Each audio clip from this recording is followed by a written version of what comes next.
So congratulations. I mean, how incredible is this? I love seeing your girls support you. Are they big fans? They love the first movie so much. Honestly, when I said we were going to do the second movie and we were shooting up in Rhode Island, and they came up to visit a few times, and their big question was, would they have the opportunity to meet Kathy and Bet? And I said, yes, of course, we'll find a way, because the COVID guidelines were pretty rigid, as they should have been, so we weren't allowed to have people on the set, and there were Zone A's, and but we got them tested. And Loretta was so sweet, she kept asking me, and maybe it was more of like a curiosity, will I meet Bet as Bet or Bet as Winifred?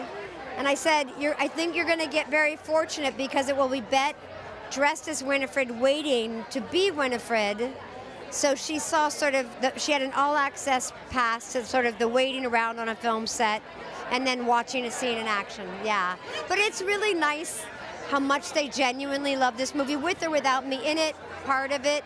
It's simply a movie that they love, and they really wanted to be here tonight, and it's nice because it's a school night, but they wanted to make that sacrifice, yeah. They're like the rest of us. So talk to me about getting into that costume, that first moment, you're all together, you're back, 30 years later, Sarah Sanderson. It was pretty wild. I was shooting in Just Like That until November 8th at 8 o'clock. I got in a van and drove to Rhode Island, and hadn't seen the movie since it premiered originally. That was the only time I ever saw the movie, was at the original premiere 30 years ago. So Adam Shankman happened to be there, and we were staying in the same hotel, and he pulled it up on his computer, and I watched the movie, because it turned out I was going to have to start work that next day.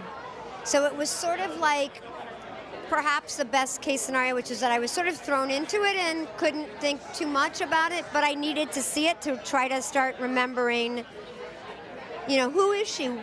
What is that voice? How does she walk? How does she move? How does she fall? But we sorted it all out pretty quickly, and the first day on the set, it was, I don't know if it's similar to muscle memory, it's just there we were doing what we were supposed to be doing, and it was really fun and really funny. So what was your reaction when you found out that Ancestry.com revealed that your 10th great-grandmother was accused of witchcraft? Well, I didn't find that out through Ancestry.com. I found out through a show called Who Do You Think You Are? The first season, the very first season that Lisa Kudrow brought that show to the States from London with that original London team. They spent about 8 to 10 months researching my family.